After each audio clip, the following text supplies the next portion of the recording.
Okay, next video in the series is number 10. I left off in describing some of the obstacles we encountered when going to the closing table on this first property that myself and my partner acquired in Alabama.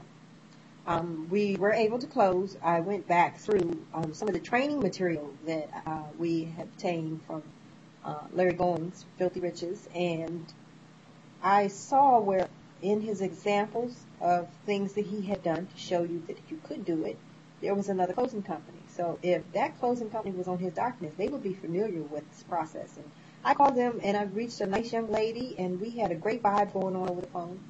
And she got busy with it right away and would communicate with me regularly with questions and so on and so forth. And so when the closing day came, guess what? We were ready and went off without a hitch. It did a small hitch. But we were able to get it resolved. And the small hitch was, we had set up, of course, for taxes and insurance to go to escrow. The insurance company would not escrow the insurance. They would only charge the person that set it up, which was the buyer, for monthly installments, but they would not escrow it to our account or escrow it and send them to them at the end of the year. So with that being said, we could not escrow that, but we did have the right documents in the contract that basically made them responsible. So that if they did fall short of paying, then we had causes to be able to enforce, to safeguard ourselves on that note.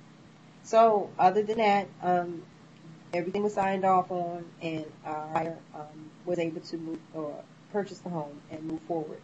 And so December, which this month, is the first payment that we have received. My partner set up for a servicing company to service the note. And so we're still kind of working out the kinks with that to get the funds deposited into the correct accounts, the escrow account being separate from the receiving account of how we're going to disperse our profits. So really adamant on having the funds deposited into the escrow account directly. I do not want our hands on it, and I don't want any trail to say that we touched it or did anything inappropriate with those funds. We want to be sure that those funds go to taxes as they should, and that our profits are separate from the escrow funds. So we're now in December, and I'm attending my RIAs on a regular basis and networking like crazy. I have become very proficient in cash flow and have met a lot of people along the way all over the world through my online plan of cash flow. I'm now a member of an online group of cash flow in which we can sign in at any time and say anybody available, and we play. And I play on Fridays, and I network, and I attend another class through my RIA for newbie investors in which we market properties, and we bring in properties from other investors to analyze, and they market for us and for a fee.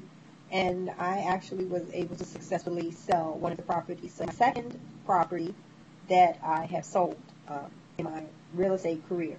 I'm working now on a property in the DC area for wholesale. And with my next video, I will go into more detail as to what I have narrowed down as my investment strategies for this year and going into the new year. I will try to discuss my goals as far as my target numbers and I'm feeling how close I am to my goals from when I started to where my goals are at the end of this year to where my goals will be projected into next year.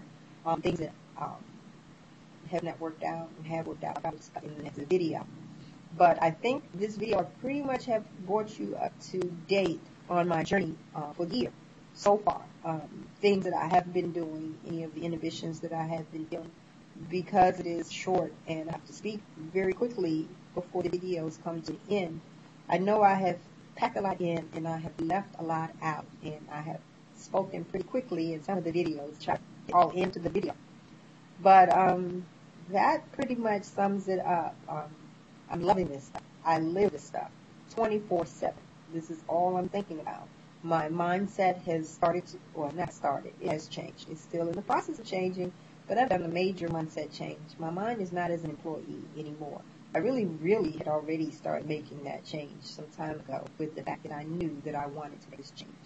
I did for years to own my own, and I can see the light at the end of the tunnel now, and I will be completely independent very shortly. So stay tuned to the next video for the follow-up. Thanks.